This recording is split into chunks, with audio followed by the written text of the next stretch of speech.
je vous l'ai dit il y a quelques instants, on était de l'autre côté à parler VTT, et là on est sur le moment le plus magique. Alors on parle des équipes, le solo ce sera tout à l'heure, mais là on parle des équipes, on est sur un moment magique. Je me tourne pour voir si cela arrive. Et voilà, le drone est en train de prendre, regardez le drone qui se trouve là-bas sur la passerelle, est en train de suivre la concurrente qui est en train de remonter la passerelle, que vous allez bien sûr, à qui vous allez réserver bien sûr vos applaudissements. Elle est sur sa dernière ligne droite elle aussi, elle va passer le relais pour le dernier tour. On l'applaudit bien fort avec le dossard 103 et un beau sourire pour elle, avec beaucoup de fierté. Alors l'équipe qui s'affiche là, les Ideal Show Montez. Oui, on fait tout en direct. Il reste normalement deux équipes du côté de cet avant-dernier tour. Alors je vais juste me rappeler si j'ai la feuille dans quelques instants de toutes les équipes pour vous redonner cela. Je vais me tourner vers notre opérateur qui a fait un boulot monstrueux lui aussi. Merci à toi. Il n'a pas dormi une seule seconde depuis 24 heures. En tout cas, on va attendre que les équipes, elles, puissent repartir avec leur dernier relayeur et on ira vers eux pour connaître un petit peu ce qu'ils ressentent là sur ce dernier parcours. Alors au fur et à mesure, bien sûr, de notre direct, je vous dirais que les équipes, si vous connaissiez ces équipes qui étaient engagées, eh bien il y avait Océlis, les Gazelles, les Ideal Show Montez, Fanny et les Garçons, les Trois en Bois, et oui, des noms assez sympathiques, les Brasseurs, les Courbanais, les Runners du 10-51, la Team 18, l'USAC, voilà, des équipes, il y en avait énormément, il y en avait 27 encore en course. Les solos, je vous l'ai dit tout à l'heure, c'est terminé, puisqu'on les verra en direct terminer cette course, mais c'est au bout de 20 heures que le grand gagnant que je vous présenterai tout à l'heure, vous l'avez vu en direct avec nous, eh bien lui, il avait parcouru 140 km. Chez les féminines, il y a déjà quelques heures qu'on a abandonné du côté féminin, mais la gagnante avait déjà parcouru 117 km dans cette épreuve. Vous voyez que comme quoi, eh bien, cette épreuve est vraiment très dure. Alors on vous parlait hier, lors de nos directs, de ce parcours qui paraissait comme ça assez facile, avec très peu de dénivelé. Mais croyez-moi, répéter d'heure en heure, avec des bosses, avec des relances, des petites côtes, ce que l'on peut appeler des petites côtes, même si le dénivelé n'est pas important, eh bien la répétition des efforts, on a eu le plaisir d'aller faire des interviews tout à l'heure, et vous verrez ça sur le film que vous pourrez retrouver sur le site de l'Urban Trail de Chaumont, qui sera réalisé par nos équipes du côté d'Artistic Production. Eh bien vous verrez ce film, vous entendrez la souffrance et également, pourquoi pas, le bonheur que l'on peut ressentir quand on réalise une telle épreuve. Devant nous, c'est l'avant-dernière équipe à se présenter. Il leur reste exactement un peu moins de 6 minutes pour terminer 107. Et oui, là aussi, jeune homme, bravo. Vous avez toutes nos félicitations. Et c'est l'équipe des Courbanais qui termine. Il y en a encore une apparemment sur le parcours. Va-t-elle rentrer sur base à temps? Je regarde le chrono, je vais demander à mon cadreur de bien vouloir se tourner du côté du chrono qui se trouve derrière lui. Il nous indique pour l'instant 9h54 minutes et 23 secondes. Je vous rappelle que l'on doit rentrer avant 10h sur base, puisque vous devez faire le tour de ces 7 km en 1 heure, en moins d'1 heure ou en 1 heure maximum. Si vous dépassez le temps, vous êtes éliminé. Ça serait malheureux. Alors je me tourne vers le chrono. On a encore bien une équipe. Et les Gazelles. Alors c'est les Gazelles. Aïe aïe aïe. Les Gazelles. Eh ben la voilà. Allez, on l'encourage bien fort. Elle doit terminer en temps et en heure. Cette Gazelle, il lui reste 5 minutes pour nous rejoindre. Et vous allez voir le sourire qu'elle affiche, parce qu'elle était rincée, fatiguée tout à l'heure. Dossard 102. Ma Gazelle. Et ouais, elle finit. Voilà, tout le monde est rentré sur base. Et là, nous allons pouvoir donner dans quelques instants à la fois interviewer ces derniers relayeurs et surtout, on est sûr que tout le monde va repartir dans cette dernière heure. Je vous rappelle, 11h, on aura terminé la conquérante par équipe. On vous donnera du plaisir pour vous présenter les deux gagnants en solo. Malheureusement, je vous l'ai dit tout à l'heure, ces deux concurrents ont abandonné au 20e tour et un peu plus tôt pour la féminine. 140 et 117 pour madame, 140 pour monsieur. En tout cas, là, on est sur de la perf. Alors, je vous rappelle que l'année dernière, avec que d'autres coureurs qui ne sont pas présents cette année mais qui seront présents l'année prochaine, on avait terminé avec 2 solos. qui avaient parcouru les 24 heures. Cette année, eh bien, c'est un petit peu moins vrai. Peut-être une autre fatigue, un autre parcours, puisque le parcours a été également changé. Donc, l'unanimité chez les coureurs pour nous dire que ce parcours est exceptionnel, mais qu'il fait mal par endroits. Et en tout cas, eh bien, s'il fait mal, forcément, ça fait partie de cette conquérante, ces 24 heures. Alors, le dernier conquérant debout, la dernière conquérante debout, voilà comment on intitulera cela tout à l'heure lors de la remise des trophées. Là, je me tourne, on est bien d'accord, tout est vide, il n'y a plus d'équipes qui nous rejoindront sur cette passerelle.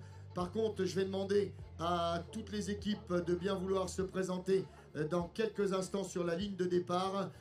Il leur restera 3 minutes avant le dernier tour. Alors, vous le savez, il y a une petite nouveauté. La direction de course de l'organisation a décidé de permettre aux 2 autres relayeurs qui ne seront pas dans la course sur le dernier relais de pouvoir se diriger là-bas du côté du red light et de terminer sur la passerelle avec leurs camarades cette course, ce qui est bien normal. On l'a fait à 3, on termine à 3. Et puis dans les petites nouveautés, eh bien, la direction a décidé de récompenser également dans ces équipes de 3 l'équipe féminine qui terminera la première à 3 féminines. Ça, ce n'était pas prévu dans le programme. Eh bien, l'équipe féminine composée de 3 femmes, comme son nom l'indique, eh bien, pourra recevoir elle aussi une superbe récompense. Au compteur, mesdames, mesdemoiselles, messieurs, moins de 3 minutes. Je vais demander aux coureurs de bien vouloir s'approcher de la ligne de départ, s'il vous plaît, pour que l'on puisse donner dans quelques minutes le coup d'envoi de cette dernière ligne droite.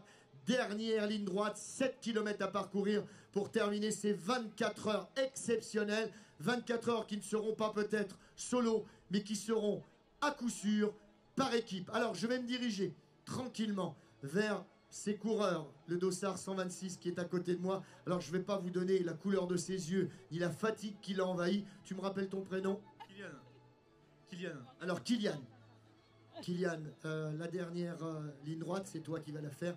7 km, tu peux nous refaire un petit peu le retracé depuis hier? Comment ça s'est réellement passé pour ton équipe? Bah, on a essayé de gérer au maximum la nuit, on prend un maximum d'avance avant la nuit. Et puis bon, c'est quand même dur, hein, comme tout le monde j'imagine, mais plus qu'un. Et le ressenti de tes potes, c'est quoi? Il y a un moment donné, est-ce qu'il y en a un qui a failli craquer ou pas? Non, c'est bon. Vous avez géré ça comme des malins? Ouais. En tout cas, merci à toi. On va demander à notre charmante concurrente. Quelle équipe? On rappelle l'équipe? Les Idéales Chaumontaises. Les Idéales Chaumontaises. Tu me redonnes ton prénom? Anne-Laure. Alors Anne-Laure, toi, avec les filles, comment vous avez géré ça depuis hier? Eh ben, comme on a pu. C'est-à-dire, est-ce qu'il y avait dans l'équipe quelqu'un qui court un peu plus vite que les autres, qui a pris le premier départ, ou vous êtes tous toutes les mêmes? On est toutes pareilles et on a fait notre max pour aller jusqu'au bout. À quel moment ça a été dur pour l'équipe? Bah... Dernier tour. Non, mais dans la nuit, est-ce que vous avez senti? La nuit, ça a été. On avait fait un relais, on avait doublé, donc ça a été. Ben voilà, ça c'est une bonne chose. Allez, encore un, tiens, on va prendre encore un coureur. Tiens, le dossard 116, on nous suit. Ton prénom? Jérémy. Jérémy, comment ça se passe pour ton équipe, toi? Très bien, on a bien couru, les 3 ont bien fait des bons chronos, c'était sympa. Tu reviendras l'année prochaine avec ton équipe? Ouais, il y a moyen. Merci. Allez, on va se diriger, si vous le voulez bien, vers le dernier moment, mesdames, mesdemoiselles, messieurs. Et je vais vous demander, bien sûr, un tonnerre d'applaudissements pour les équipes qui vont, bien sûr, s'engager maintenant. Attention, mesdames, mesdemoiselles, messieurs, 20 secondes avant la dernière ligne droite, avant le grand moment du retour. Et vous allez, bien sûr, tout à l'heure, sur le retour, pouvoir accompagner vos camarades sur cette dernière ligne droite, la passerelle. Attention, 5, 4, 3, 2, 1, c'est parti!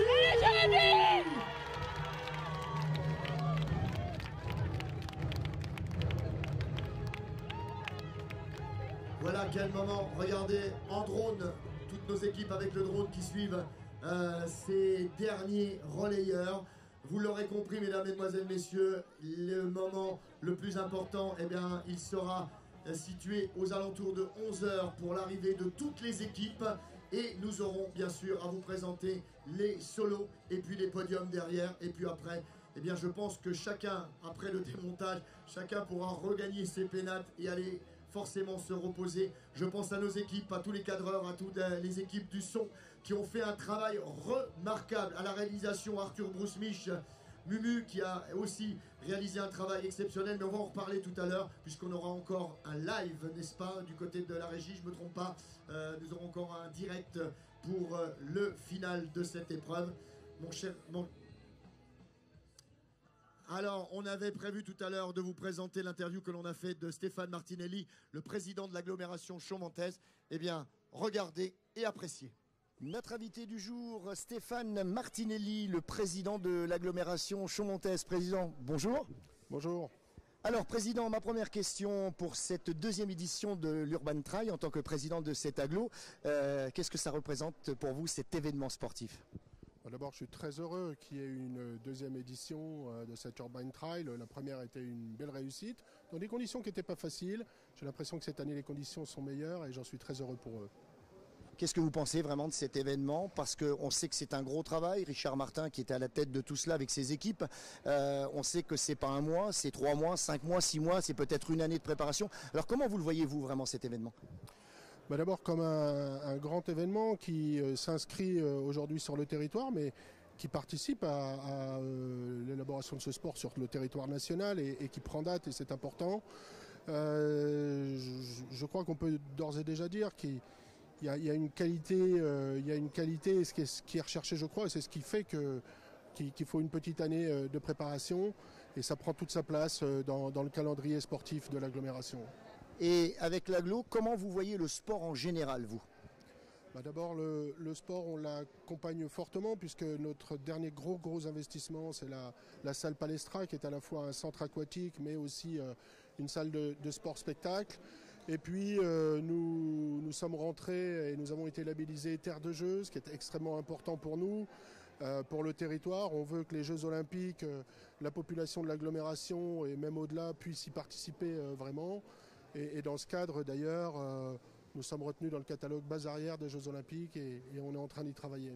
Alors justement, c'était ma question, vous l'avez anticipé et bravo à vous. En tout cas, c'est Terre de Jeux 2024 Chaumont. Ça représente quoi à la fois les Jeux Olympiques en France, à Paris et à Chaumont? Qu'est-ce que ça peut déclencher? D'abord, il faut que ces Jeux Olympiques ils soient réussis au niveau national et que ça soit une belle fête et que la France soit en mesure de montrer sa capacité d'organisation. Et puis, plus localement, il faut que notre population puisse participer à cette fête. Alors, vous le savez, Président, et ce sera une de mes dernières questions, vous le savez, l'Urban Trail, c'est toujours un investissement important financier. On sait qu'on est appelé à voir cette épreuve grandir. Donc, qui dit grandir dit forcément côté financier.